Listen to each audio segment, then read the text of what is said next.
सो अभी I am ready with a very very serious myth. So काफ़ी time तक ये मिथ ना मुझे ही था कि डेंटल क्लीनिंग स्केलिंग जिसे बोलते हैं वो कराएंगे ना तो रूट्स वीक हो जाते हैं, हिलने लगेंगे.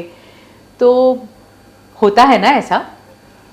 आपका क्वेश्चन में ही इट्स अ बिग क्वेश्चन बाकी होता है ना ऐसा? नहीं, ऐसा नहीं होता है.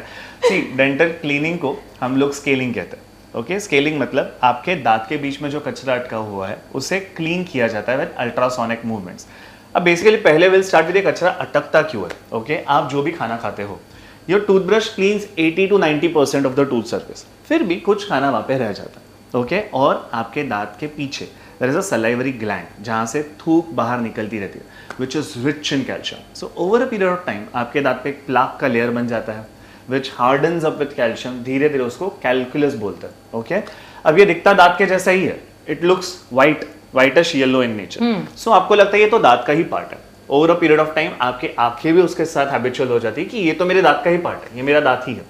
वन फाइन डे आप डेंटिस्ट के पास जाते हो और आप बोलते हो कि मुझे दांत साफ करवाना है. ओके, डेंटिस्ट क्या करते हैं, बेसिकली अल्ट्रासोनिक वाइब्रेशंस के थ्रू आपके दांत में जितना भी कचरा अटका है उसको निकाल देते हैं. अब इससे होता क्या है कि जो कचरा वहां पे अटका हुआ था काफी साल से, वो आपके गम्स को इरिटेट कर रहा था. आपके गम्स नीचे जाना शुरू हो जाते हैं. ओके, उस कचरे के वजह से आपके गम्स धीरे धीरे धीरे धीरे नीचे जाना शुरू हो जाते हैं. गम्स नीचे गए मतलब बोन सपोर्ट गया. नाव जो आपको दांत को पकड़ के रखा था वो था कचरा. अब कचरा निकल जाएगा तो आपका जितना भी बोन सपोर्ट है उसके भरोसे आपका दांत रहेगा. Okay, but it will move not because कि आपने दांत साफ करवाए, बट बिकॉज आपने इतने साल से दांत साफ नहीं करवाए, उस कचरे को वहां पे संभाल के रखा और उस कचरे ने आपके दांत को खराब किया. सो दांत आपके इसलिए नहीं हिलते क्योंकि आपने उसको साफ करा, वो इसलिए हिलता है क्योंकि आपने उसको पहले साफ नहीं करवाया.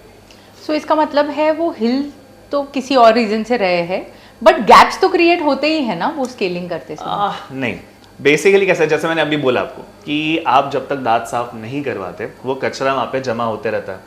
दांत के बीच में ना there are natural spaces called as embrasures. मतलब दो दांत के बीच में भगवान ने एक नेचुरल स्पेस दिया. ओके, वो कचरा उस स्पेस में जैसे अटकेगा वो नीचे नीचे नीचे नीचे जाते रहेगा, वो स्पेस को बढ़ाते जाएगा. ओके, आपको तब तक नहीं दिखेगा क्योंकि वो स्पेस को कचरे ने भरा हुआ है.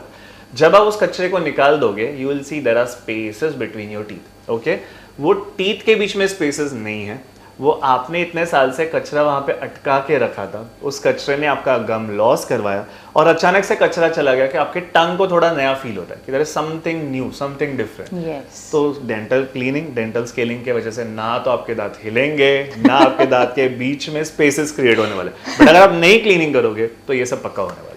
मतलब स्केलिंग जरूरी है, वेरी मैंडेटरी. हर 6 महीने में आपको दांत को साफ करवाना ही चाहिए. हम खुद भी हर 6 महीने में हमारे दांत साफ करवाते हैं.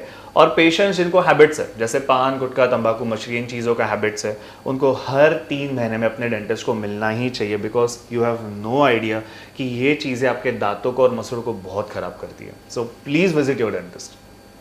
Thank you for clearing Amit.